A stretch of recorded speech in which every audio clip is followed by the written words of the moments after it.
And then it starts by looking at the face. That's why we need the pictures, because we are talking about a facial driven smile design. This integrative smile design is facial driven. That means we look at the aesthetic helplines, the landmarks on the face, the shape of the face, and of course, we go much further. We also look at the individual teeth, the elements, or the rest dentition in this case. We look at the gingival line, the width and the height of every individual element, and also, very important, the axis of the different teeth. So after measuring all this, we use this data then for the smile design. If there are no teeth left, if it's an edentulous case, of course, we have to follow the rules for removable dentures using a wax rim, and then of course we determine where the central incisor should start, upper lip at maximum smile, and where it should end approximately 2 millimeters below the upper lip at rest position. Okay, so what is important for the actual smile design is that we take into account, and that's what we do in the software, in the ExoCAD Smile Creator software. We look at the teeth, at the rest dentition, at the face, and then it starts by analyzing all those aesthetic data and guidelines. We have to know, first of all, if it's a man or a woman, so the gender, the midline. Sometimes we have a midline shift.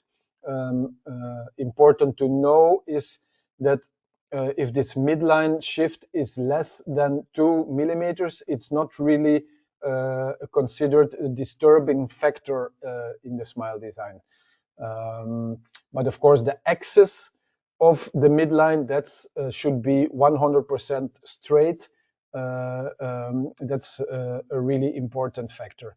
Then we look at the axis inclination of all the teeth in the aesthetic zone, the width and the height, the gingival zenith, of course, should be at the proper height and position, also slightly too distal. And then we have the interdental papilla, the incisal embrasures. So that's really about the tooth shape, then contact zones, and of course also the buccal corridor. So the smile width and the labial corridor should also be balanced in the aesthetic zone to come to a complete, nice picture. So what are we using here as general guidelines? We are actually using the so-called golden proportion or golden ratio.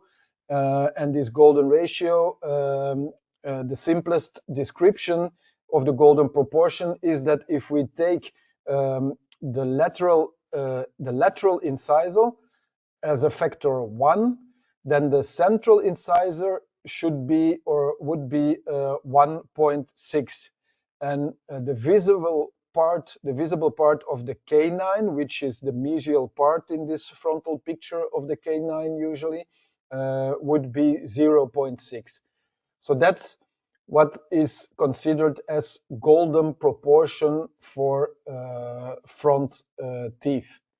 And then of course it's all about measurements and rules and symmetry and proportions. For the if you have this abrasion, worn dentition, we still have a good view on the width of the teeth, and then normally the width is between 75 and 80% of the height, of the length. So like this, we can calculate the ideal length of the central incisor, which is in this case then 10.4. And then for the ideal vertical dimension, the length from gingival line of the upper incisors to gingival line of the lower incisors. We look at multiplying by the golden ratio 1.6, which leads here to a total vertical ideal vertical length of 16.8 millimeters. So this is with, of course, also the overbite of 2 millimeters included. So this is quite normal. Normally we have about 18 millimeters. So these are proportions, measurements, and let's say calculations we can do to come to what we call the ideal smile design. And of course, also on the tooth shape, we are using actually aesthetic libraries here. A very known aesthetic library is from the book, famous book from Dr. Jan Haito, Anteriors.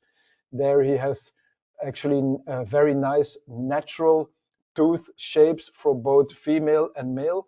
And these are digitized now. So this is an exclusive database which we can use in the software to design nice smile designs. And what you can see here is an example of this library where you can see we also have the possibility actually to shrink down the teeth from the enamel silhouette down to the dentin core, where you actually see the dentin core and the mamelon structure of the dentin. And this is a feature we are actually using in our FIT for veneer solution, because there we are injecting in 2 steps. First, the dentin layer with the dentin injectable composite in a translucent key, and then we move on with an enamel composite in a translucent key. So that's why we print both models of both structures and use this library and this shrinkage mode to get there. So once all this work is done and the smile design is approved, then an important step is optional, but for full arch rehabilitations, it's advisable to still order a mock-up.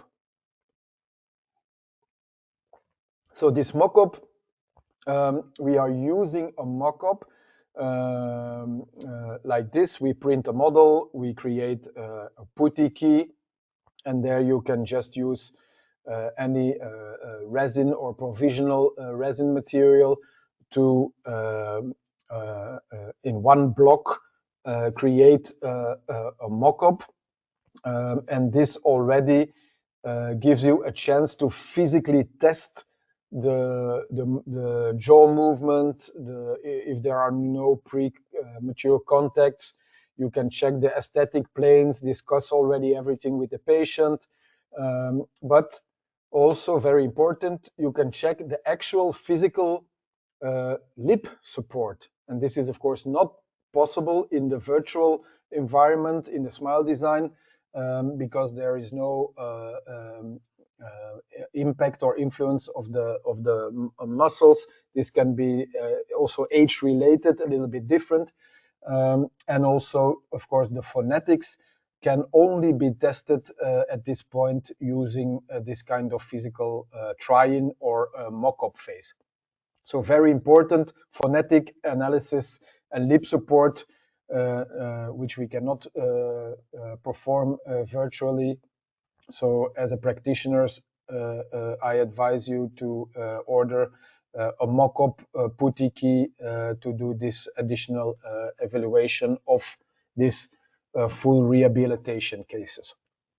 If during the mock-up something should be changed, you can rescan, of course, you can adapt the mock-up, you can grind it, or you can apply extra resin or composite on top, and then we need a rescan in the lab, and then this rescan is actually the base to the reference to for the final work.